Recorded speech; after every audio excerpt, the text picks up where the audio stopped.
Okay, sort of do a video, a new acquisition here, as you can see. Um, this is this is quite an unusual piece of kit. It's some of you may have heard of it, others maybe not. It's a Sigma SD Quattro. Now, and with it comes the Sigma 30mm 1.4. This is a few years old now, and these are quite unique cameras. They're not particularly popular, which I will explain why, but I think they're fantastic. What they're all, it's, I mean, I was looking at them a few years ago and I decided, no, not for me at the moment. But now I think the time to use this will be good because I need a change of options when it comes to photography. I love wildlife photography, I've got my gear for that, but as far as everything else, it's I don't know, need a bit of oomph, a bit of interest, and I think this camera might just bring that back. Let me open the box, let's have a look at it first, and then I'll explain what this camera is all about.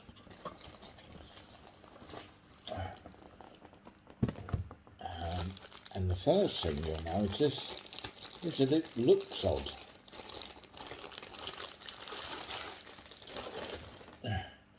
And there we have it. And as you can see, straight away, it's got a different look to it. And a massive screen on the back, which actually splits in two. It's this part of the screen displays all your settings and everything, and the rest is a live view. And it's built like a tank. It feels like it's mainly metal construction. You'd probably kill somebody if you hit them over the head with this. And it's really unusual. Now, there aren't many videos about this camera on YouTube because they weren't particularly popular, I guess. Because, and I'll tell you for why, these are all about image quality. That's what these cameras are about. They're not your speed demons. These have what they call a Foveum sensor. So most cameras have a Bayer sensor or Bayer sensor. These don't have that sensor. These have a Foveum sensor. And basically what this is all about is the image quality. It's an APS-C size sensor, but it gives the image quality of a medium format camera or sensor, which is quite incredible. The issue with them is you really need to use them on a tripod. I think this one actually not so much. I think, you know, you can use them, but I've seen the videos where people have used them for street photography. I think this one's a little bit faster than some of the others for focusing, but they're not speed demons. And you really need to use them at their base ISO, a bit like an old film camera. You know, the film used to come in, you had a roll of film, and its ISO was based at 100, and you can't change that. And that's basically how you have to use these. And there's several in the lineup.